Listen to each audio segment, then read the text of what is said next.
Menilai rekam jejak capres seperti anjuran Anies Baswedan. Bung Sarin tadi, bandingkan rekam jejak. Yang mau ditawarkan bukan antitesa. Maka lihat rekam jejak. Rekam jejak itu tidak bisa dihapus. Maka pilihlah mereka yang memiliki rekam jejak. Kalau memang Pak Anies mau masyarakat, publik melihat rekam jejak Pak Anies, seharusnya Pak Anies say something about this thing. Ada satu jagonya cuma ngomong. Kalau ngomong kita bisa sampai tidur, ngalah-ngalahin obat tidur. Tapi disuruh kerja apa yang terjadi? Hancur. Maka lihat rekam jejak. Kita tunjukkan kenyataan. Setelah sempat menjadi sorotan jalan yang rusak akibat proyek sumur resapan yang berada di Jalan Lebak. Sumur resapan sekarang dibangun ada di pinggiran jalan. Ini menunjukkan bahwa belum ada perencanaan yang matang. Ya. Pemerintah Provinsi DKI Jakarta membongkar instalasi bambu getah-getih di kawasan bundaran HI Jakarta. Nah nyatanya rumah DP 0 itu ya, itu pun juga gagal. Instalasi batu gabion juga memakan dana hingga 150 juta dari APBD DKI Jakarta. Perencanaan untuk titik pembangunan sumur resapan ini yang perlu dikaji ulang. Tunjukkan kenyataan dan biarkan kenyataan memenangkan pertarungan gagasan, memenangkan pertaruhan rekam jejak. Rekam jejak itu tidak bisa dihapus.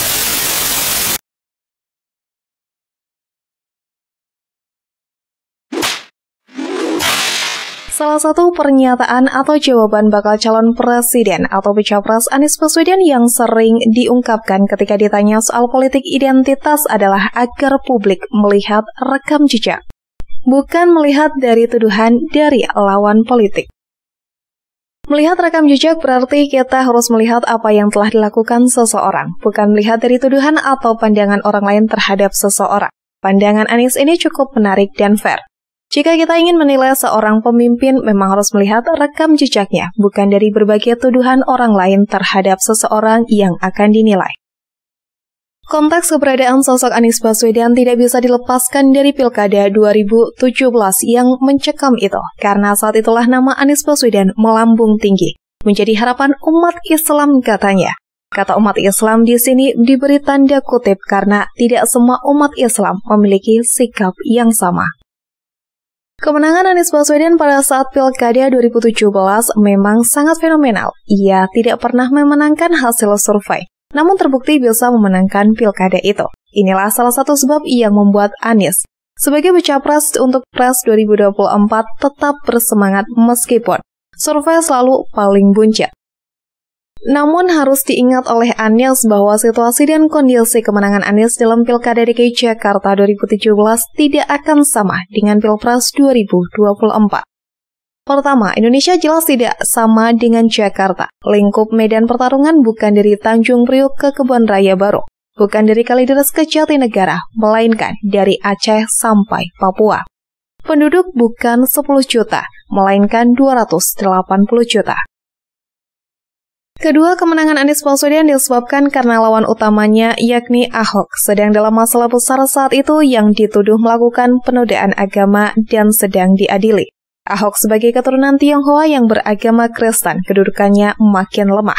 Dengan demikian kemenangan Anies bukan karena kekuatan dirinya, namun karena kelemahan seorang lawannya. Ketiga, para pendukung Anies Baswedan pelaku pemenangan Anies pada saat itu adalah terutama karena dukungan dari kalangan Islam kota, termasuk kalangan radikal baik dari HTI maupun FPI.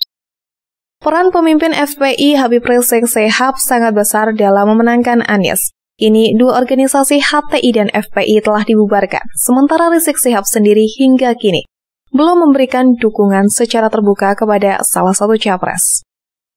HTI kita kenal sebagai kelompok yang ingin mendirikan khilafah Islamiyah di Indonesia, dan FPI ingin mendirikan negara syariah Islam Indonesia.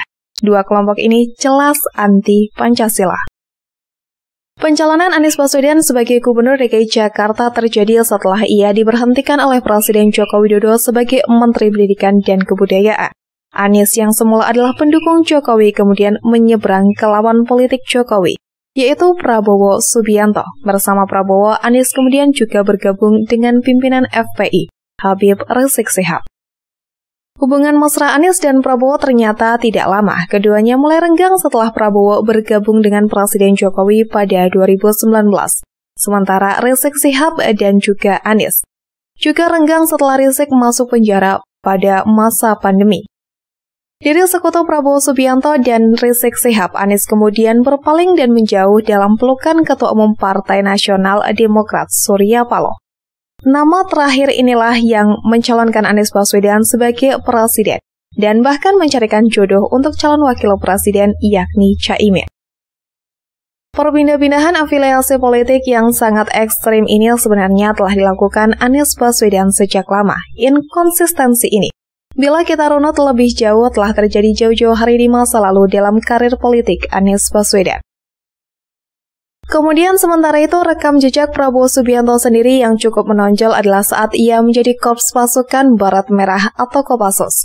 Prabowo banyak disebut terlibat dalam aksi penculikan dan penghilangan sejumlah aktivis pro-demokrasi. Keterlibatan Prabowo ketika menjadi Komandan Kopassus tentu sebagai buktinya kepada sang mertua Presiden Soeharto.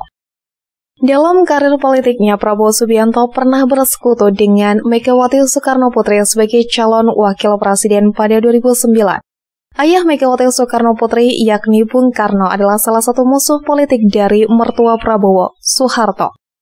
Di sini kita melihat Prabowo dari kutub Soeharto menuju ke kutub Soekarno. Pada Pilpres 2014 dan 2019, Prabowo melawan Presiden Jokowi dengan menggandeng kalangan radikal, termasuk FPI dan HTI.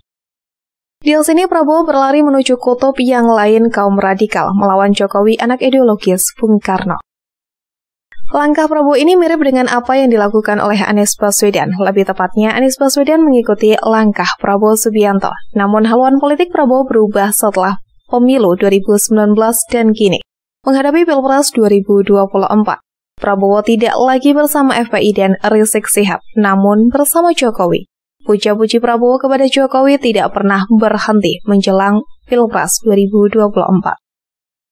Kemudian ada karir politik Ganjar Pranowo yang biasa dilacak dari rekam jejak sesuai pengakuan Ganjar sendiri dalam berbagai kesempatan bahwa dia sejak mahasiswa telah bergabung dengan Partai Demokrasi Indonesia atau PDI.